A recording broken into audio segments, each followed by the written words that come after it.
Hola, buenas tardes. Estamos aquí en el Bar Cristal, hoy es viernes.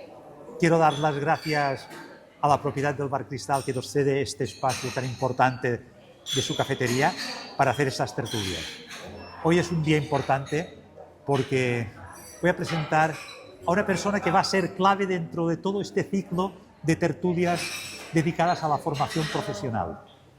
Y Magda es una profesional y ella nos va a encauzar, nos va a hacer ver qué podemos estudiar, qué pueden estudiar nuestros hijos, qué pueden estudiar nuestros nietos y qué capacidades tienen.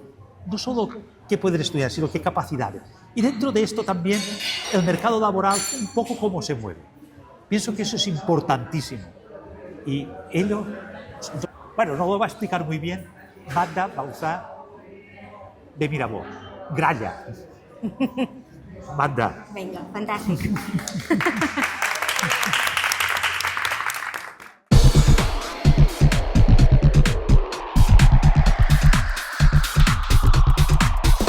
Vale.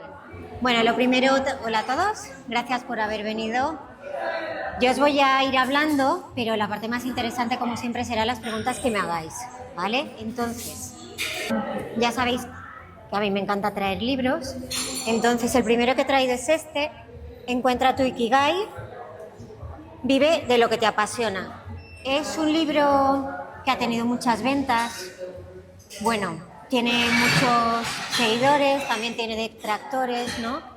Pero habla de cosas que son como muy importantes, ¿no? Lo primero es ver un poco realmente cada persona en qué mundo se puede sentir realmente bien trabajando.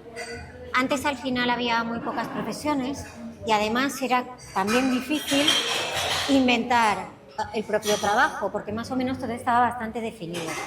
Ahora mismo por la situación que tenemos está bastante claro que todo lo que digamos habrá que ponerlo muy entre paréntesis porque tenemos el tema de la inteligencia artificial que está cambiando mucho el mercado de trabajo y más que lo va a cambiar, ¿vale? Pero al final la esencia del ser humano siempre es un poco parecida, ¿no?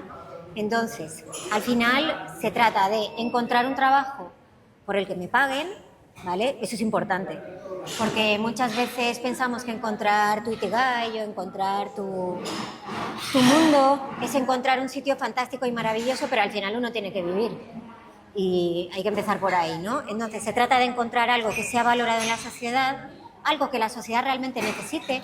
Y a lo mejor eso que la sociedad necesita ni siquiera está inventado. A lo mejor puedo descubrirlo yo o descubrir que ya existe, pero darle vueltas y desarrollarlo, ¿vale? Luego, a la vez es importante saber en qué soy bueno yo y luego también saber qué es lo que a mí realmente me gusta. Con este tema de lo que realmente me gusta hay un matiz muy importante. Hay gente que dice, a mí me encanta pintar cuadros. Fenomenal, ¿vale? Hay que diferenciar si me encanta hasta el punto de que me guste hacerlo a todas horas del día o si me gusta como hobby. Y esto es importante sobre todo de cara a la gente joven porque hay gente que acaba convirtiendo su hobby en algo que ya no le gusta. Entonces esto es un matiz importante cuando hablamos de hablar de lo que me apasiona, ¿vale? Y luego, aparte de este, había traído este, pero solo como para que veáis, ¿no? Libros de educación, de formación profesional. Antes había muchos, ahora cada vez hay menos, pero estudios de formación profesional hay muchísimos. ¿Por qué ahora ya no se editan? Porque todo está online, ¿vale? Entonces, ¿de qué se trata? De que cada persona, antes de elegir unos estudios u otros, no lo haga un poco por descarte, que es lo que muchas veces se hace, ¿no? La nota me da para esto, no me gusta mates, así que me voy al bachillerato que no tenga mates. Es que yo he visto muchas maneras de tomar decisiones, ¿no? Entonces, realmente, a la hora de tomar una decisión de qué es lo que quiero estudiar, lo más interesante sería saber qué es lo que yo realmente quiero y luego investigarlo. Y ver si eso va a tener futuro, si va a tener mercados y si realmente yo tengo aptitudes para eso. Pero empezar a elegir descartando no suele ser una buena idea y a la larga esto muchas veces se puede ver. A lo mejor alguno de vosotros conoce casos, ¿no? De gente que se ha metido en una carrera porque las otras no me gustan o porque me han dicho que con esta no me ganaré la vida, no sé. Yo creo que todos conocemos a gente que se ha metido en las que antes eran como la panacea. Con esta encuentras trabajo seguro, que eso ya ha desaparecido, ¿no? Pero que eran a de derecho y que luego al final nunca han trabajado de eso ni de nada parecido porque realmente no les gustaba nada. Entonces, el punto de partida debería ser qué es lo que le gusta a la persona y luego a partir de ahí investigar el resto de cosas que hemos dicho, ¿vale? Yo trabajo con adolescentes, como algunos de vosotros ya me conocéis, pues más o menos ya lo sabéis. El trabajo con adolescentes es apasionante porque, no sé, casi todos son como diamantes en bruto, ¿no? Pero cada uno es muy bueno para algo, pero muchas veces ellos mismos no lo han descubierto. Y esto es como muy interesante también, ¿no? Muchas veces, para hacer una buena orientación profesional, cada persona debería, cuando sea alguien que piense que no es bueno en nada, en esos casos merece mucho la pena tener un buen diagnóstico. Porque en ocasiones está sucediendo algo que nadie es consciente de qué es y es una persona que realmente puede hacer bastante lo que quiera, pero siempre y cuando arregle una pequeña situación que tenga. Ahora pensaba en el caso de una chica que cuando hacía sexto de primaria le dijeron que no, tú no hagas bachillerato porque no te lo vas a sacar. Es un poco heavy el comentario, pero es real, ¿vale? Ahora está estudiando medicina. ¿Qué ha pasado ahí? Que tenía dislexia sin diagnosticar y tenía TDA. El momento en que ha aprendido a vivir y a estudiar con esas características, pues ha podido seguir adelante con su vida y hacer lo que realmente ella quería, ¿vale? Pero es muy importante darnos cuenta de que muchas veces hay gente que cree que no tiene capacidades y realmente lo que no tiene es un buen autoconocimiento o no se le ha ayudado suficientemente desde fuera a descubrir en qué puede ser bueno. Bueno, dicho esto, ahora ya me gustaría que me hicierais preguntas porque si no puede ser muy aburrido esto.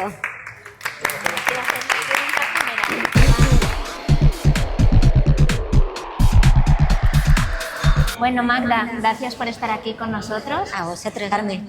Dar visibilidad a tu profesión, que es muy importante y muy poco conocida, creo yo. La orientación educativa siempre queda como al margen de los maestros, profesores, padres, alumnos. Y creo que esta figura se tendría que conocer más en la sociedad, porque cuando una familia o una persona joven se enfrenta a una dificultad, sea para elegir su camino, como nos has dicho, o para asumir que su condición a lo mejor es diferente y no sabe cómo encauzar sus días para llegar a su ser en la vida, su ikigai, como nos has dicho, me gustaría que tú ahora nos dijeras, en tu opinión profesional personal, cuando hay familias o niños que se enfrentan, cuando tú, por ejemplo, nos has comentado que una persona le dicen no eres apto para, o mejor no sigas esta vía, ¿cómo puede esa persona, desde un orientador, cómo tiene que hacerlo? Porque muchas veces las familias no lo saben que existe la figura del orientador.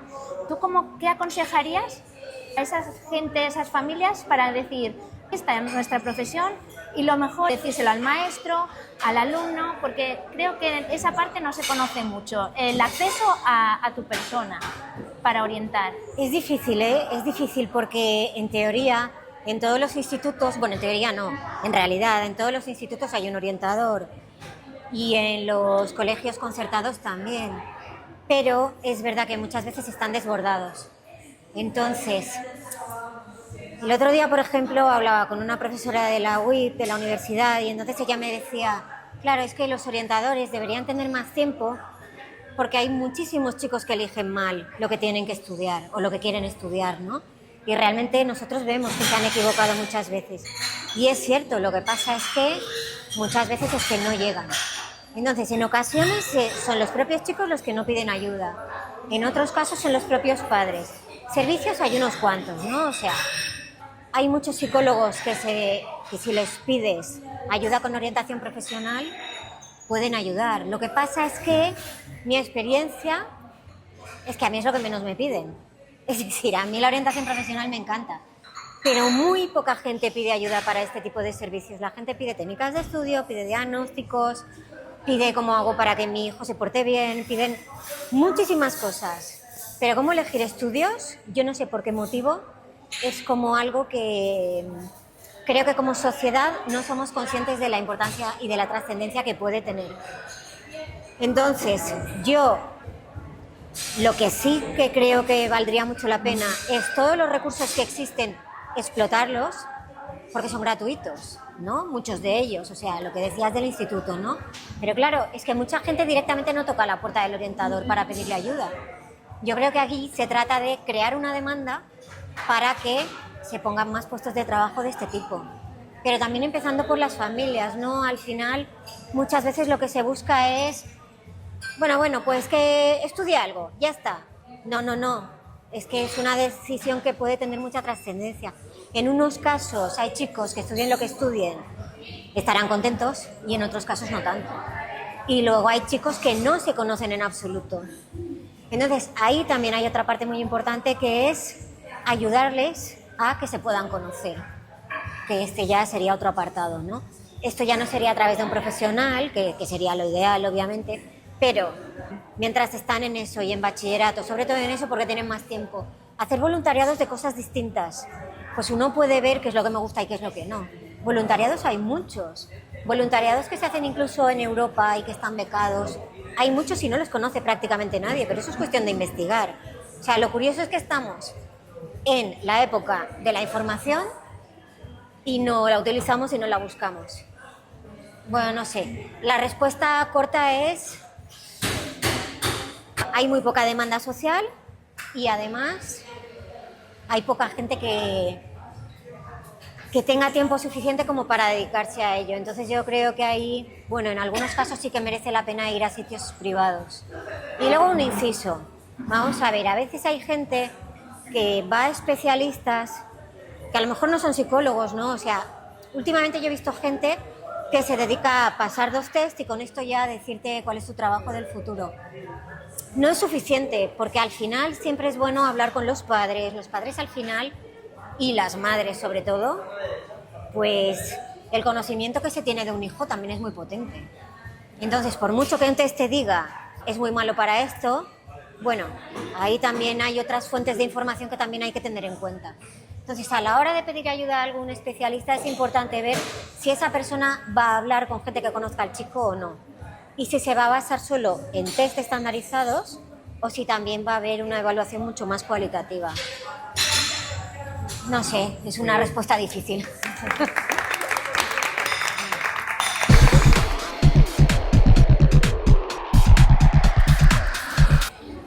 Magda, muchísimas gracias felicidades y muchísimas gracias por tu generosidad transmitiéndonos todo este conocimiento que tienes. O sea, a mí, y estoy segura que muchísima gente, nos ayuda muchísimo. Mi pregunta serían 2. La primera es, hablamos del tema de las diferentes vías de enseñanza, ¿no? para los niños del futuro, pero hablamos de universidad, de FP, pero ¿cuánto poco prestigio puede tener a día de hoy, creo, si no me equivoco, el que un niño, por ejemplo, pueda estudiar un FP? O a lo mejor me baso en la cultura antigua, ¿no? De que un FP no tiene tanto prestigio como estudiar en la universidad.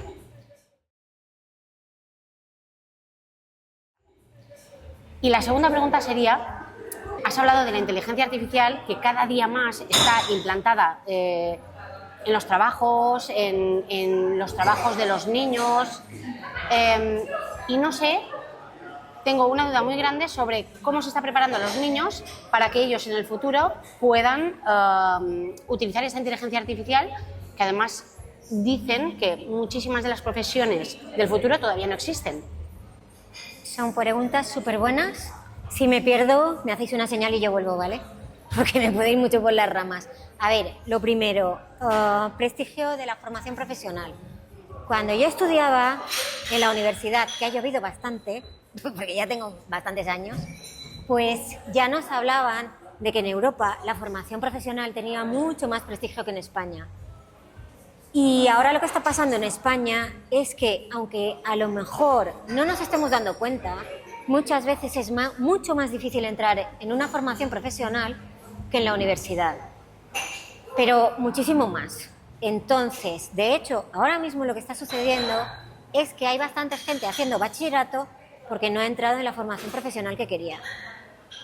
¿Esto qué significa? La formación. Bueno, esto por un lado. Por otro lado, hay muchos profesionales que si tienen su propio empleo, claro, ahí depende de quién sea el que paga, ¿no? Pero que si son ellos los que dirigen y han estudiado una formación profesional, ganan mucho más que licenciados o que gente que haya estudiado un grado universitario. Vale, dicho esto, en la práctica para la gente joven ya no existe el prejuicio que teníamos nosotros de qué es lo que tiene más prestigio, porque realmente el mundo está cambiando mucho y a nivel de estudios también está cambiando mucho. ¿Qué es más interesante, estudiar una cosa o estudiar la otra? Yo creo que depende de unos cuantos factores que luego podemos analizar, ¿vale? Pero al final se trata de, si hay una formación profesional que te gusta mucho, plantéatelo, porque es el futuro, ¿vale? Entonces, eso es bastante importante. O sea, cada vez va a tener más prestigio, pero es que ya empieza a tenerlo bastante más. Esto por un lado.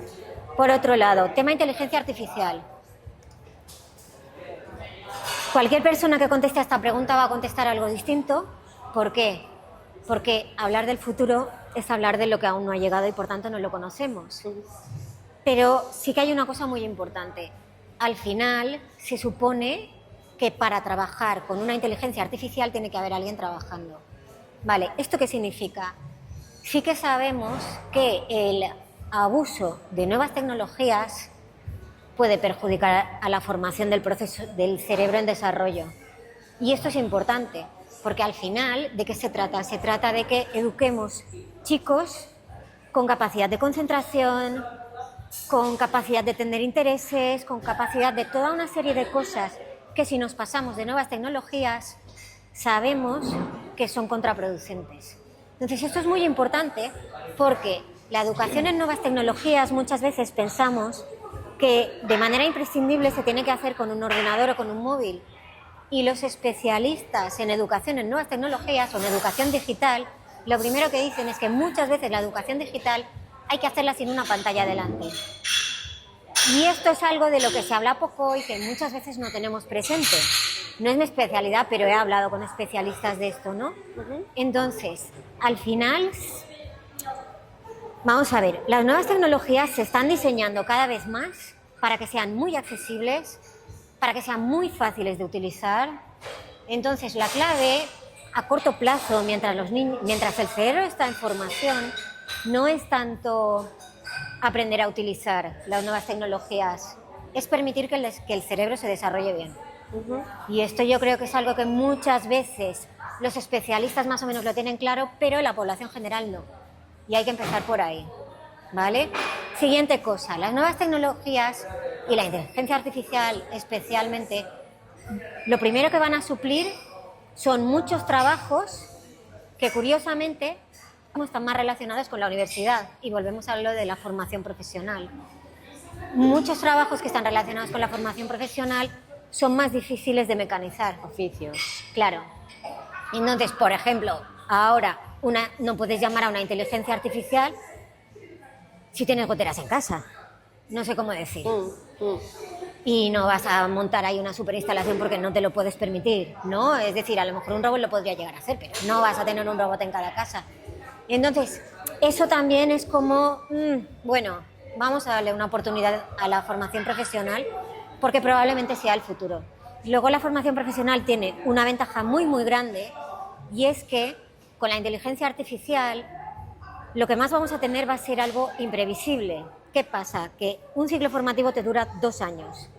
En 2 años ya tienes un título y luego puedes acceder a otro, y luego si quieres también puedes acceder a la universidad. Un grado son 4 años más muchas veces el máster. Al final, ¿quién tendrá más posibilidades de tener empleo? Pues quizá el que tenga más títulos. Y una persona que ha estado haciendo ciclos formativos quizá tenga más títulos y por tanto tenga más empleabilidad. Entonces, bueno, yo desde mi punto de vista la formación profesional es bastante el presente y el futuro. ¿Que los grados universitarios tienen que seguir existiendo? Sí, pero no son la panacea, y además, obviamente, van a seguir existiendo trabajos que requieran a una persona que ha estudiado un grado, pero probablemente cada vez serán menos, porque los grados están relacionados con tener mucha información, y las inteligencias artificiales lo que tienen es mucha información. Muchas gracias, No sé si Magda. ha respondido. Muchas gracias.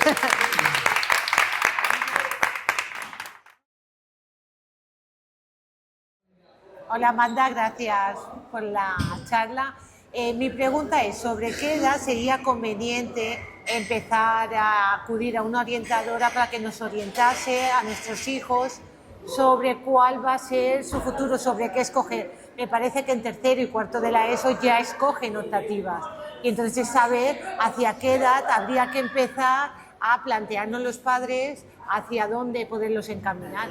Esta pregunta es muy buena porque la gente suele plantearse que quiere estudiar.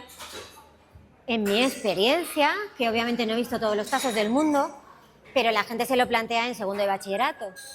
Y claro, yo lo que os cuento es la realidad.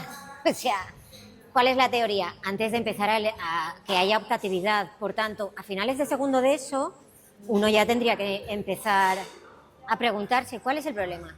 Que los niños chicos en segundo de eso son muy bebés, y no tienen mucha conciencia, ¿vale? Y entonces, ¿qué hacen? Ella enamorada y esto lo odio, ya está, me quedo con plástica. Muy bien, pero no sé, no es una decisión muy buena, ¿no? Algunas de estas decisiones simplemente lo que te hacen es que no puedes profundizar en una asignatura, pero otras ya sí que empiezan a cerrar puertas. Entonces, bueno, quizá en segundo de eso ni siquiera se atrevan a tocar la puerta de la orientadora, aunque sería lo suyo. Pero en tercero de eso ya todos ya sí que están más maduritos y ya sí que deberían tocarla. A ver, en la mayoría de centros sí que tienen sesiones, entonces normalmente tienen visitas de gente que les empieza a hablar. ¿Qué es lo que sucede? Que estas visitas son muy cortas y si desde casa no se ha hecho un trabajo previo, ellos ni siquiera saben qué preguntar y además ni escuchan. Porque a estas edades, si no entra en el examen, no lo escuchan. Esa es la realidad, ¿no? La teoría debería ser otra, pero muchas veces esto es lo que pasa. Entonces, es muy importante que desde casa los mentalicemos para que cuando tengan la oportunidad o toquen a la puerta directamente o cuando el orientador vaya a su aula para hablar de todas estas cosas, tengan más o menos preguntas pensadas y sepan un poco qué les interesa más, qué les interesa menos. Pero claro, para eso no queda más remedio que hacer un trabajo previo desde las familias. No sé si he respondido. Pues sí, pero el trabajo previo, las familias, ¿qué es? Preguntarles qué les gusta, qué no les gusta, porque también te orientas sobre qué asignatura les va mejor y peor. Entonces, sobre dónde nos vamos o qué vamos preguntando las familias. No solo preguntar, porque a un adolescente si le empiezas a preguntar se puede quedar callado. Claro, es que es un poco difícil porque tienen que tomar decisiones muy importantes en un momento en que algunos lo que quieren es que les dejes en paz y que no les hables de cosas relacionadas con el colegio, lo cual no facilita mucho las cosas, pero a veces es preguntar, otras veces es fijarnos en...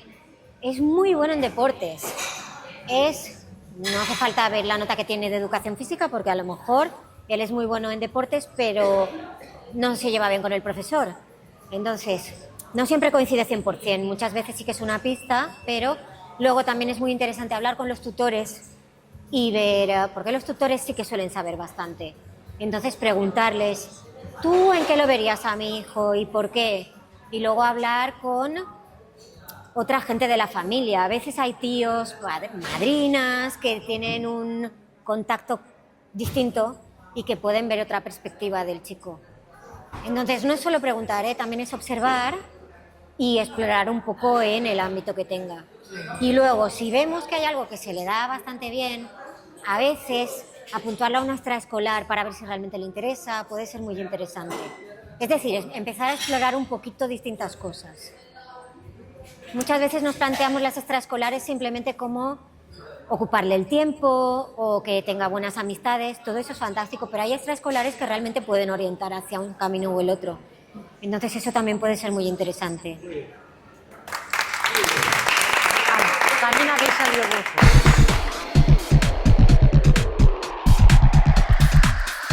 Hola Magda. Hola. Bueno, antes de nada, muchas gracias por toda esta información que para nosotras es muy útil, que no tenemos mucha idea.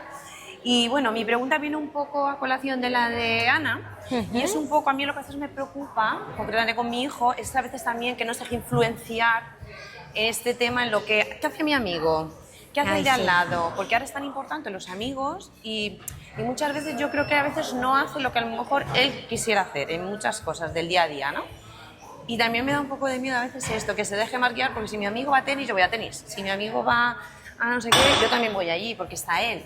Y eso es lo que no sé cómo le podríamos ayudar a que él entienda que puede tener amigos, evidentemente, para serie de actividades extraescolares, pero ya elegir lo que vas a estudiar es más algo que tienes que pensar que te interesa a ti. Entonces, ¿qué consejo nos podrías dar? Esto es importante porque es verdad que, bueno, volvemos a lo mismo, ¿no? Demasiado jóvenes tienen que estar pensando en cosas que les van a influir. A ver, de todas formas, vamos a ver. El sistema educativo hoy en día en España está pensado para que uno, si se ha equivocado de puerta, pueda volver hacia atrás. En algunos casos es más fácil que en otro, pero es cierto que normalmente hay muchas vías alternativas, ¿vale? Entonces, si uno se equivoca, pues normalmente puede rectificar. Pero esto justo, la idea es de este libro. Entonces, la que lo escribe es alguien que cambió de trabajo y luego se dedicó a orientar a otra gente para encontrar el trabajo en el que se iba a sentir bien y tal, ¿no? Y una de las cosas que dice es que ella ha descubierto que cuando le preguntas a la gente, sí, pero cuando tú tenías 9 años, ¿qué querías ser? Bueno, a ver, pequeño paréntesis. Los niños de 9 años todos quieren ser o futbolistas o youtubers. Claro. Vale, aparte de eso, ¿qué más quería ser, no? Entonces, eso, o qué le gustaba, o de qué tipo de... También hay una cosa muy interesante y es, ¿qué tipo de preguntas hacía cuando era más pequeño? Porque hay chicos que preguntan, ¿y por qué las tuberías de las casas salen por fuera de las casas y no las vemos? Sí sería mucho más fácil arreglarlas. En cambio, otros preguntan, ¿y quién se inventó el cero? O sea, hay niños que hacen preguntas como muy distintas, ¿no? Pero es verdad que el tipo de preguntas que hace que hace cada niño nos pueden indicar bastante qué es lo que le apasiona. Luego las pasiones pueden variar, pero no varían tanto. Entonces, fijarnos desde muy pequeños, porque la edad de las preguntas no son los 12 años, o sea, son preguntas distintas a las de los 12 años, ¿no?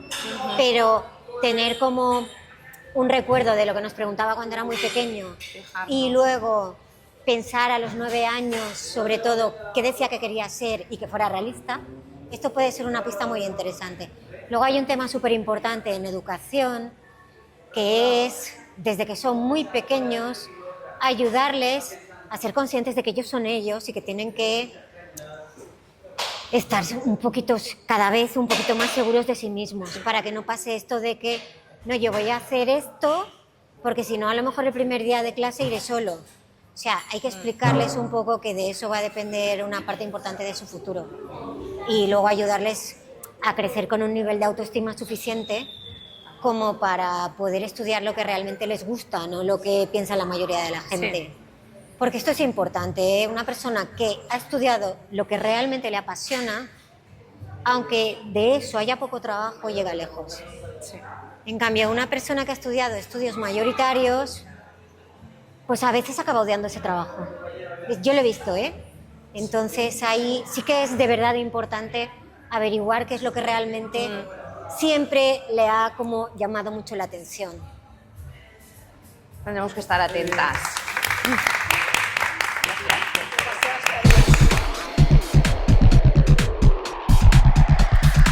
Vale, Magda, mi pregunta es, al hilo de lo que decía ella, tú de pequeña querías ser psicopedagoga. No, porque no existía. Claro, muy buena pregunta. Pero yo de pequeña, sí, no sé si Marina se acuerda, pero sí que al final me dedicaba a explicarle la lección a mucha gente. No sé por qué, pero me gustaba mucho hacerlo. En mi caso concreto es muy poco convencional, porque a mí lo que me costó no fue saber qué es lo que quería hacer, sino que me gustaba todo. Entonces, en mi caso fue renunciar. Y al final, bueno, acabé estudiando esto, que me ha ido muy bien, pero... ¿Ya a qué edad te decidiste o te enfocaste a hacer lo que realmente eres? Yo dudé mucho entre psicología y pedagogía, y entonces en la universidad me vinieron un poco la moto, y por eso acabé psicopedagogía. Esta es otra, ¿eh? Esto es muy importante. cuando queráis saber en qué consiste un ciclo formativo o en qué consiste un grado, no vayáis al centro que lo imparte. Ahí podéis ir, obviamente, pero preguntadle a gente que lo haya estudiado. Porque claro, cualquier centro lo que quiere, sobre todo ahora mismo, es conseguir alumnos. Cada vez hay más centros, entonces hay una competencia brutal por conseguir alumnos. Porque claro, si no hay alumnos, no hay trabajo. Y si no hay trabajo, pues a lo mejor me quitan la asignatura. Esto pasa, ¿eh? No me lo estoy inventando. Ya hace años que pasa, pero ahora mismo pasa muchísimo. Entonces es importante cuando el chico o vosotros queráis saber en qué consisten unos estudios, primero, está muy bien ir al centro para ver qué ambiente hay y todo esto, pero luego preguntad a gente que haya estudiado eso, a gente que lo esté estudiando y sobre todo a gente que ya lo haya estudiado, porque la visión que os van a dar puede ser muy distinta. ¿Vale? Qué buen dato. Sí, eso es muy importante, tenerlo en cuenta, ¿eh? Gracias, ¿Vale? muchas gracias, Marta. ¿Qué me pasa a mí? Qué fuerte. Bueno, pero a ti te salió muy bien. Buenas tardes. Mira, yo tengo una duda. Hay niños que no saben lo que quieren hacer o a qué se van a dedicar, pero hay niños que desde pequeñitos tienen muy clara una profesión de estas ya convencionales. Entonces es mejor dejarles que se dirijan, aunque tú veas que no tienen actitudes para esa profesión, o hacerle cambiar de opinión, disuadirles para que busquen en otro camino. Es una pregunta muy buena porque a veces hay chicos que quieren hacer cosas para las que realmente no están del todo capacitados, pero es verdad que a veces sí que están capacitados y por algún motivo no lo estamos viendo. Entonces yo en este caso concreto acudiría a un especialista que nos pueda orientar. Sí. ¿Por qué lo digo? Porque, por ejemplo, el caso que os he contado antes, ¿no? Chica que tiene dislexia y TDA y no lo tiene diagnosticado, entonces en su tutora interpreta que tiene muy poquita capacidad y le dice que no haga bachillerato, está haciendo medicina. Si nos hubiéramos guiado por la intuición inicial, esta chica ahora no estaría donde quería ella. ¿Me explico? Entonces aquí sí que es importante estar muy seguros de que realmente puede o no puede. Sí, por lo menos dejar intentarlo y a veces con la perseverancia y el estar a gusto en lo que Pero tú yo, quieres. en este caso concreto, sobre todo si son estudios, a ver, si es un ciclo formativo de 2 años, quizá no pasa nada si se ha equivocado. Sí. Si estamos hablando de unos estudios largos como medicina, en ese caso yo sí que acudiría primero a un especialista que nos pueda guiar. Pero bueno, ahí hay un caso concreto que conozco de un chico que desde pequeño quiere ser policía, quería, porque ahora ya es mayor. Y su padre no, por cuestiones o que no le veía el capacitado, por lo que sea. Termina una carrera, tú tienes que hacer esto, bueno, se tiene que hacer lo que diga el padre. Hago la carrera de Derecho, pero termino Derecho y yo quiero seguir siendo policía.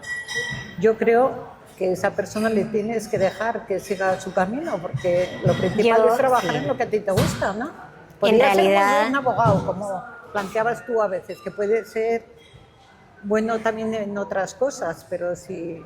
En realidad, yo de verdad he visto a mucha gente cambiando de estudios, pero sobre todo he visto a gente muy frustrada por haber estudiado algo que no le gustaba.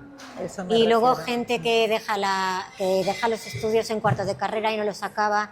Es un drama familiar brutal, porque claro, a lo mejor, en algunos casos hay mucho dinero invertido de por medio. Puede llegar a ser como muy traumático, ¿no? Entonces, en principio, y luego pasa una cosa, ¿no? Vamos a ver, antes más o menos uno podía saber que si el niño estudia una ingeniería va a tener trabajo. A día de hoy es muy difícil saber si va a tener trabajo o no. Entonces, como mínimo que haga lo que quiera, porque al menos eso lo hará muy bien. Claro. Y eso será el mejor. Entonces, hoy en día es mucho más difícil saber que con estos estudios vas a tener trabajo. Primero, porque la competencia es brutal. Pero segundo, porque si no le apasiona, probablemente es que muchos puestos van a desaparecer. Entonces, ¿ahora de qué se trata? Se trata de desarrollar la capacidad de flexibilidad, ¿vale? Y que un chico sea capaz de adaptarse a cosas distintas, ¿vale? Luego, fomentar obviamente los idiomas, las nuevas tecnologías a partir de cierta edad, no desde que están en la cuna, por favor, ¿vale? Y luego, sobre todo, que sean personas capaces de hacer cosas distintas, porque como estamos en un futuro muy incierto, más vale que sean capaces de hacer cosas muy distintas. Muy bien. ¿Vale? Gracias.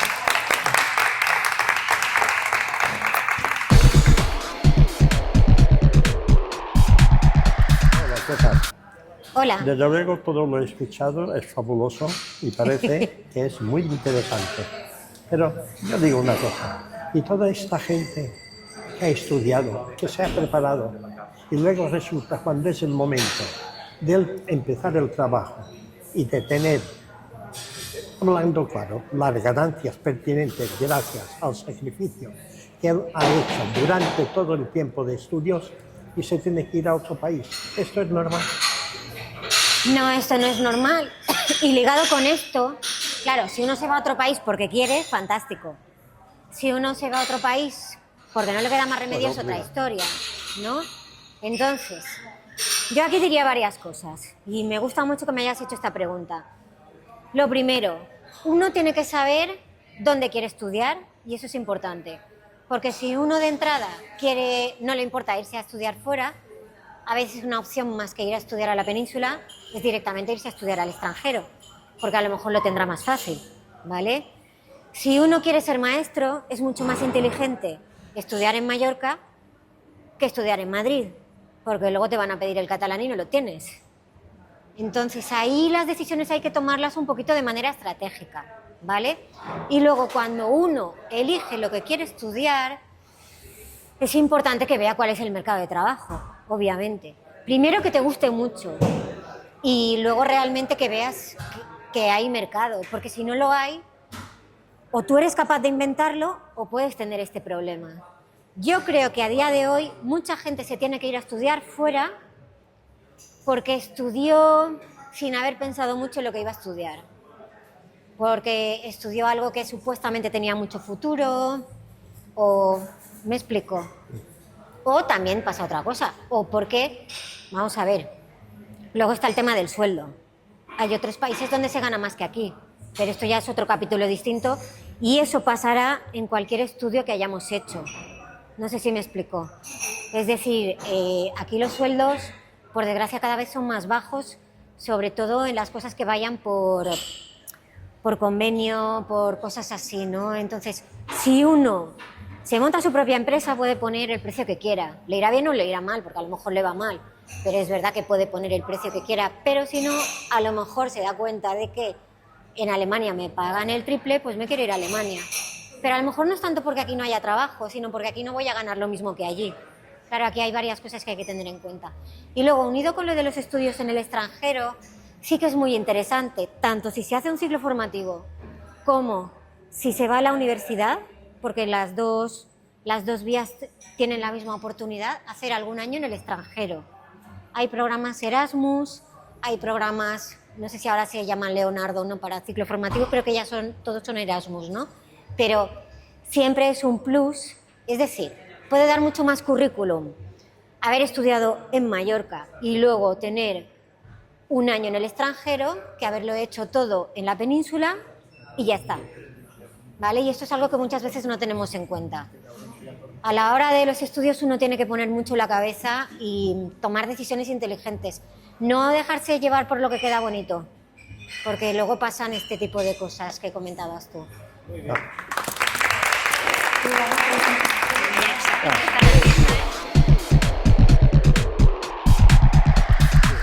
Buenas tardes, Magda. Ya Buenas te conocemos tardes. de otras reuniones Sí. y sabemos de tu profesionalidad, tu pericia y tus buenas explicaciones. Gracias por estar aquí con nosotros. Yo lo que te voy a preguntar es que me encuentro un poco perplejo, porque por un lado tienes que es más difícil entrar a determinados aspectos de la formación profesional que a la universidad. Por otro, los centros van a hacer propaganda para que tú lo aceptes. O sea, luego sobran plazas. Tengo entendido, además, que la formación profesional este año, en determinados aspectos, ha petado, es decir, ha tenido un overbooking de demanda. Entonces, esto unido a que no sabemos muy bien cómo van a terminar las plazas que interesan en futuro, la influencia que va a tener la inteligencia artificial, la formación de monitores y profesores para todas estas variantes que creo que iban por 70 y algo de formación profesional. Todo eso requiere unas capacidades y un gasto y una gestión tremenda. ¿Cómo se aglutina todo esto? Porque yo estoy un poco perplejo. No, es que es imposible. Vamos a ver, a mí la orientación profesional me encanta, pero ahora mismo orientar a alguien me resulta muy difícil. Porque claro, puedes saber decirle hacia aquí no vayas porque te vas a hartar, ¿vale? Pero decir hacia dónde ir ahora es muy difícil. De lo que comentabas de los centros, a ver, lo voy a explicar porque creo que lo he dicho muy rápido y quizá no se haya entendido. En algunos hay demasiada demanda y hay lista de espera brutal y en otros no. Tanto de formación profesional como universitario. Por ejemplo, en las universidades medicina siempre tiene lista de espera, sí, en cualquier universidad, ¿vale? Incluso en la mayoría de privadas. Por eso hay mucha gente que se va a estudiar medicina al extranjero, porque en España no entran directamente, ¿vale? Ni en las privadas, ¿vale? Pero luego, yo qué sé, filosofía no, porque filosofía cada vez tiene más demanda, ¿vale? Que es un tema interesante que si nos da tiempo lo hablaremos. Pero las filologías en general sobran plazas para entrar. Entonces, ¿qué sucede? Que sí, efectivamente todo depende del mismo centro, pero luego hay unos estudios que tienen más demanda que oferta y al revés, ¿no? Entonces, bueno, esto es una cosa que es importante saberla. Aquí es muy difícil que acertemos con la orientación profesional. Entonces, uno puede intentar hacerlo tan bien como sea posible, claro, pero precisamente por eso yo lo que os aconsejaría es que no obliguéis a hacer una carrera que encima no le gusta o unos estudios, claro, que encima no le gustan, claro, porque es que entonces estará mal mientras lo estudia, nunca será de los mejores y además probablemente no tendrá trabajo de eso. ¿Me explico? Eso es una de las pocas cosas que os puedo decir así con certeza. Que seguirán existiendo trabajos, por supuesto, ¿eh? Luego otra cosa, siempre se habla de informática tiene mucho futuro, cuidado, porque las inteligencias artificiales se van a empezar a programar a ellas mismas o ya lo están haciendo. Entonces eso también va a quitar puestos de trabajo de informáticos. Entonces estamos en un momento en que lo que hay que hacer es, desde mi punto de vista, cuidar el cerebro, cuidar la salud emocional. ¿Por qué? Porque hemos hablado de la flexibilidad y un chico para que encuentre trabajo va a tener que ser muy flexible, porque probablemente ese trabajo va a cambiar. La flexibilidad es el primer síntoma de salud mental. Entonces es importante que los chicos crezcan sanos, para decirlo o tan sanos como sea posible, porque cada uno crece como crece, ¿no? Pero intentar que se encuentren bien. Sí. Que hagan deporte, que tengan una buena comunicación, que estemos pendientes de cómo se encuentran. Y esto ya no solo por un tema de que esté de moda hablar de salud mental, sino también por su futuro laboral. Porque al final muchos trabajos van a ser de la gente que resista la presión y el estrés, por ejemplo. Sí. Bueno, hay una propaganda, hay una influencia ahora hacia la formación profesional bastante alta. ¿Son capaces de adaptar esta demanda a las necesidades sociales y buscar esas especialidades que la sociedad va a necesitar para tener una utilidad, ser un trabajador útil, para ser una persona que dé una prestación social a... Vamos a ver, es que estamos en un cambio de paradigma, estamos en un momento que nunca habíamos vivido. Entonces, ahora mismo hacemos lo que podemos, en unos sitios se acertará más y en otros menos, pero no sabemos qué trabajos habrá. Por mucho que haya listados de seguramente estas serán las profesiones de más demanda, es que no lo sabemos. Entonces es imposible prepararlos para que tengan trabajo seguro. Es directamente imposible, ¿vale? Entonces si alguien nos dice, si estudia esto trabajará seguro, no es cierto, ¿vale? Entonces, ¿de qué se trata? Yo creo que la idea es prepararlos para que en cuanto acaben, encuentren un trabajo, aprendan lo que es trabajar, porque, a ver, esto también es importante, ¿eh? Yo estuve trabajando en la Fundación Universidad de Empresa y me llamó mucho la atención que la responsable de la bolsa de trabajo decía, todas las empresas nos llaman y nos dicen, me da igual los estudios que tenga, nosotros los formamos, pero por favor, enviadnos gente que quiera trabajar y que sepa trabajar, que sepan lo que es trabajar. Esta es otra cosa importante. Trabajar, sí. Porque claro, es decir, educar un poquito en resiliencia, pues al final se trata de que uno aprenda a trabajar, que sepa lo que es ponerse las pilas y luego tendrá que volver a formarse. Claro. Muy bien. Es que no le quedará más remedio. Entonces, ¿que la formación profesional ahora es adecuada? Es que no lo puede ser. Lo que pasa es que es cierto que hay centros que funcionan muy bien y hay centros que funcionan muy mal porque empiezan el curso sin profesores. Ya, por eso decía yo. Entonces, sí. De que está sobredimensionada, le han hecho una propaganda muy alta, la gente se ha orientado hacia la formación profesional y se están algunos dando cuenta de que las opciones que ellos tenían pues no les permiten. Sí que hay mucha formación, bueno, hay unas peticiones muy altas, tengo entendido, para enfermería, para carpintería, electrónica, informática y demás, pero claro, todo esto Por eso tiene también, un numerus clausus y sí. queda mucha gente fuera en todos los sitios. Entonces, Claro, pero también por eso mismo es muy importante hablar con gente que haya estudiado eso mismo. Sí, sí, Luego claro. aparece una formación profesional nueva y nadie lo ha estudiado. ¿Vale? Que es lo que me pasó a mí, por ejemplo. Yo fui la 4ª promoción de mis estudios de psicopedagogía. No le pude preguntar a nadie porque no había nadie. No había nadie. Cuando yo empecé, ¿no? Entonces, eso también sucede. Normalmente, ser el primero de unos estudios o hasta la promoción número 5 suele ser una ventaja competitiva. Pero siempre que se pueda, lo ideal es preguntarle a alguien que haya estudiado eso, para Muy tener datos reales, no datos de Alicia en el País de las Maravillas. Muy bien explicado. Oye,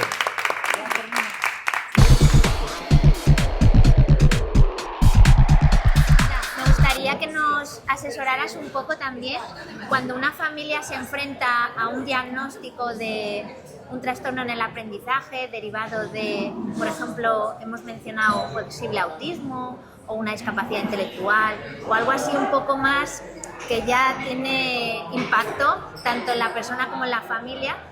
¿Qué tipos de ayudas, becas o cómo se tiene que informar especialmente estas familias para el futuro, tanto en la formación profesional como por si esos niños y niñas pueden llegar a estudiar un grado universitario? Esta pregunta está muy bien porque muchas veces tenemos enfoques muy simplistas, ¿vale? Entonces, vamos a empezar por la parte más fácil, que sería dificultades de aprendizaje. Las dificultades de aprendizaje más típicas y, bueno, así para simplificar serían dislexia, discalculia, bueno, y disortografía, disgrafía, ¿vale? Que más o menos el nombre ya dice lo que son. Yo tuve una alumna que tenía dislexia, en su casa pensaban que era muy justita. Normalmente cuando la gente tiene dislexia parece que no se entera de nada. Y es que realmente cuando leen no se enteran de nada. Entonces, claro, la imagen que dan es de que, bueno, que haga lo justito. Vale, esta chica luego hizo periodismo, ojo, y la verdad es que ha conseguido premios. Pero claro, ha habido un diagnóstico y un trabajo muy intenso detrás, ¿vale? Entonces, además, claro, luego hay familias con muchos recursos, familias con pocos recursos. Para las dificultades de aprendizaje hay becas y mucha gente no lo sabe. Entonces, si en alguna familia o conocéis a alguien que da la sensación de que oralmente es muy bueno, pero que luego, cuando escribe o sus notas son un desastre, ahí hay que sospechar algo. O luego, esto es mucho menos conocido, ¿no? Pero la discalculia también puede hacer que alguien parezca que es inútil para los estudios porque nunca prueba mates. A lo mejor con un buen diagnóstico, que se hace muy pocas veces, pero puede conseguir llegar mucho, sobre todo a tener una mejor autoestima que le impulse a estudiar más, ¿vale? Después, otro apartado muy importante sería el tema del TDA, que estrictamente hablando no es una dificultad de aprendizaje, pero dificulta mucho el aprendizaje. Entonces, un TDA tiene que estar bien diagnosticado, tiene que tener las ayudas que necesita, hay que pedir las becas necesarias. Hay becas tanto para primaria como para secundaria, como para ciclos formativos y para la universidad. Entonces, esto es importante saberlo, porque si puedes tener un alumno becado, luego las pruebas de acceso a la universidad, la PEBAU en Baleares, tiene muchas facilidades si tienes dislexia o tienes TDA, entonces esto también es importante saberlo. La UIP tiene un departamento de orientación que funciona muy bien. Puede tener algunos fallos porque son humanos, pero en principio funciona muy bien. Y luego, en casos de discapacidad, en según qué tipos de autismo, la universidad los atiende muy bien. Entonces, en este caso, lo que es importante es, de verdad, en este caso sí que es necesario que haya un especialista, contactar con asociaciones, ¿vale? Por ejemplo, la Asociación Asperger Baleares funciona bastante bien, ¿vale? Pero que alguien conozca muy bien al chico y le pueda orientar bien. Porque hay chicos que pueden estar perfectamente en la universidad, pero necesitan que alguien confíe en ellos. Y de entrada, un autismo de nivel 1 muchas veces en algunos casos tienen altas capacidades, pero si no tienen un buen diagnóstico, parece que son los chicos que nunca saben qué decir, porque socialmente funcionan mal por su propia condición, ¿no? Entonces, en este caso, es importante saber que hay muchas ayudas, pero muchas, y utilizarlas, y pues tirar de especialistas y tener un muy buen asesoramiento, ¿vale? Luego ya cuando la discapacidad es más un problema de inteligencia, en este caso ya sí que hay muchas asociaciones, entonces en este caso es más fácil encontrar trabajo porque hay asociaciones que se encargan de eso. Entonces, al final, ¿de qué se trata? Se trata sobre todo de, en este tipo de chicos que vemos que no llegan a funcionar, empezar por un buen diagnóstico para poder tener las ayudas necesarias. Porque si no hay un buen diagnóstico, no sabemos lo que le pasa, no vamos a tener acceso a ningún tipo de ayuda. Y puede ser un fracaso escolar. Pues es que lo será seguro. Bueno, seguro no, pero sí. Y el futuro laboral que le espera es mucho más limitado que el que podría tener con un buen asesoramiento familiar y personal. Sí, porque de entrada seguramente creerá que no puede estudiar porque no. Y una persona que no confía en sí misma porque no tiene autoestima no va a querer estudiar, va a rechazar los estudios, ¿no? Y esto en algunos casos puede ser cierto, que no se le dé bien estudiar, pero en otros casos puede ser que necesite una intervención que no ha tenido.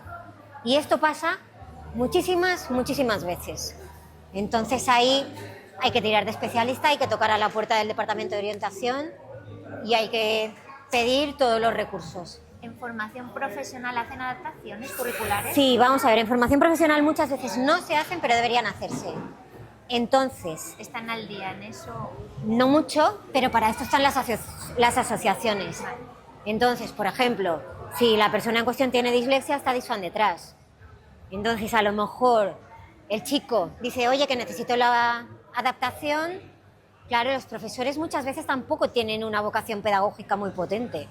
Esta es la verdad, no debería ser así, pero es lo que es. Entonces, en este caso, pues hay que tirar o de Disfam o de STIL. Vale, que las familias se apoyen en sus asociaciones. Con el diagnóstico que corresponde a su hijo o hija. Sí, vale. Y en la universidad el departamento de orientación de por sí ya hace todo lo necesario. Y ya está más preparado en este... Claro, porque son profesionales de esto. Entonces ahí sí que normalmente funcionan bastante mejor. ¿Y qué nos querías comentar tú? Sí. Gracias.